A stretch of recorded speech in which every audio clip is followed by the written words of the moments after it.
निमित्तानि च पश्यामि विपरीतानि केशव न च श्रेयोनुपश्यामि हत्वा स्वजनमाहवे। हे केशव, इस युद्ध का लक्षण भी विपरीत ही देखता हूं। युद्ध में अपने कुल को मारकर परम कल्याण भी नहीं देखता हूं। कुल को मारने से कल्याण कैसे होगा?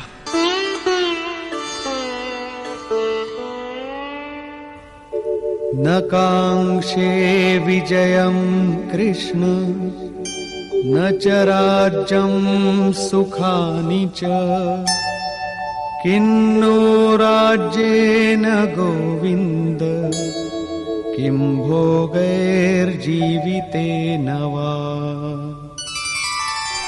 संपूर्ण परिवार युद्ध के मुहाने पर है। इन्हें युद्ध में मारकर विजय से मिलने वाला राज्य और राज्य से मिलने वाला सुख अर्जुन को नहीं चाहिए। वो कहता है, हे श्री कृष्ण, मैं विजय नहीं चाहता, राज्य तथा सुख भी नहीं चाहता।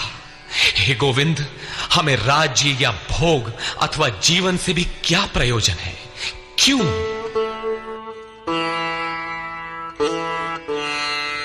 येषामर्थे कांक्षितं नो राज्यं भोगाः सुखानि च तैमेव स्थिता युद्धे प्राणान् त्यक्त्वा धनानि च।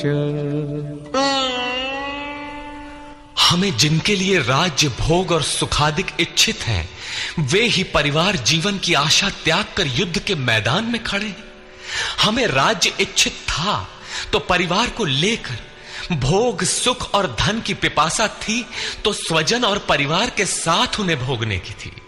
किंतु जब सब के सब प्राणों की आशा त्याग कर खड़े हैं तो मुझे सुख राज्य या भोग नहीं चाहिए। ये सब इन्हीं के लिए प्रिय थे। इनसे अलग होने पर हमें इनकी आवश्यकता नहीं है। जब तक परिवार रहेगा तब तक ये वासनाएं भी रहती हैं। झोपड़ी में रहने वाला भी अपने परिवार, मित्र और स्वजन को मारकर विश्व का साम्राज्य स्वीकार नहीं करेगा।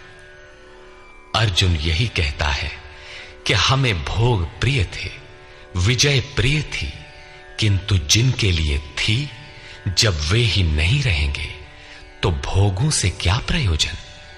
इस युद्ध में मारना किसे है?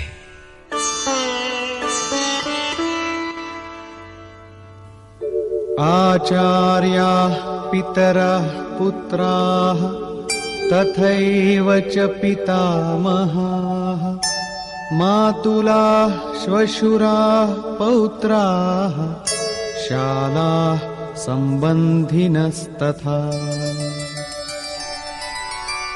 इस युद्ध में ताऊ, चाचे, लड़के और इसी प्रकार दादा, मामा, श्वसुर, पोते, साले तथा समस्त संबंधी ही हैं।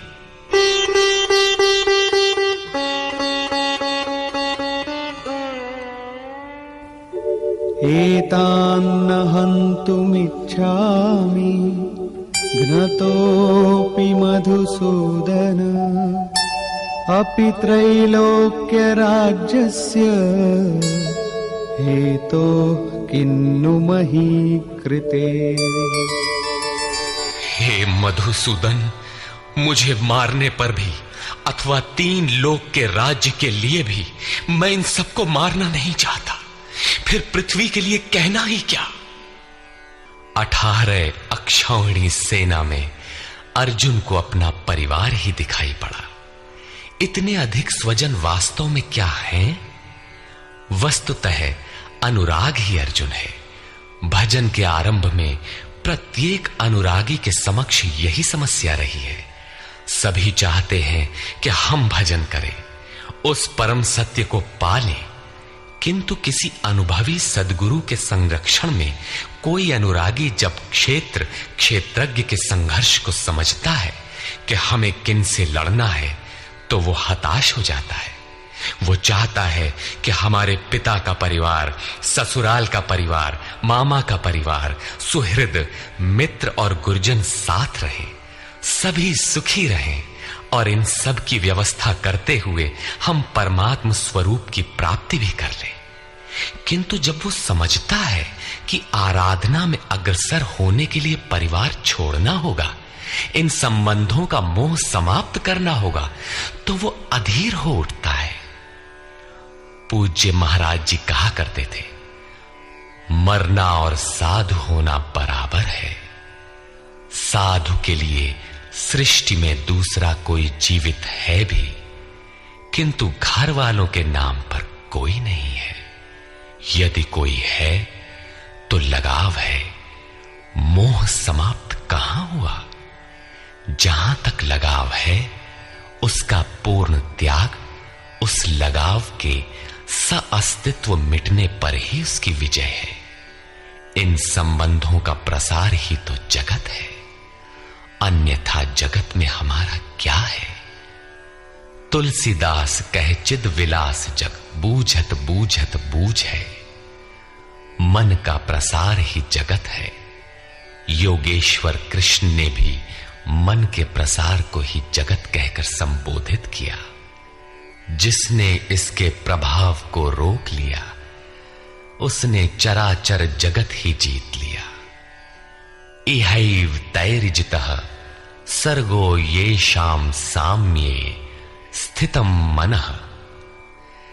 केवल अर्जुन अधीर था ऐसी बात नहीं है। अनुराग सबके हृदय में है। प्रत्येक अनुरागी अधीर होता है, उसे संबंधी याद आने लगते हैं। पहले वो सोचता था कि भजन से कुछ लाभ होगा तो ये सब सुखी होंगे, इनके साथ रहकर उसे भोगेंगे। जब ये साथ ही नहीं रहे तो सुख लेकर क्या करेंगे? अर्जुन की दृष्टि राज्य सुख तक ही सीमित थी। वो त्रिलोकी के साम्राज्य को ही सुख की पराकाष्ठा समझता था। इसके आगे भी कोई सत्य है, इसकी जानकारी अर्जुन को अभी नहीं है। निहत्य धार्तराष्ट्रान्नः का प्रीति स्याज्जनार्दन। पापमेवाश्रयेदस्मान् हत्वैतानाततायिनः। हे जनार्दन, धृतराष्ट्र के पुत्रों को मारकर भी हमें क्या प्रसन्नता होगी? जहां धृतराष्ट्र अर्थात धृष्टता का राष्ट्र है, उससे उत्पन्न मोह रूपी दुर्योधन इत्यादि को मारकर भी हमें क्या प्रसन्नता होगी? इन आतताइयों को मारकर हमें पाप ही तो लगेगा। जो जीवन यापन के तुच्छ लाभ के लिए अनीति अपनाता है वो आतताई कहलाता है। किंतु वस्तुतः इससे भी बड़ा आतताई वो है जो आत्मा के पथ में अवरोध उत्पन्न करता है। आत्मदर्शन में बाधक काम, क्रोध, लोभ, मोह आदि का समूह ही आतताई है। तस्मान्नार्हा वयं हन्तुं धार्तराष्ट्रान् स्वबान्धवान्। स्वजनं हि कथं हत्वा सुखिनः स्याम माधव। इससे हे माधव, अपने बांधव धृतराष्ट्र के पुत्रों को मारने के लिए हम योग्य नहीं हैं। स्वबांधव कैसे? वे तो शत्रु थे ना। वस्तुतः शरीर के रिश्ते अज्ञान से उत्पन्न होते हैं। ये मामा है, ससुराल है, स्वजन समुदाय है, ये सब अज्ञान ही तो है। जब शरीर ही नश्वर है तब इसके रिश्ते ही कहां रहेंगे?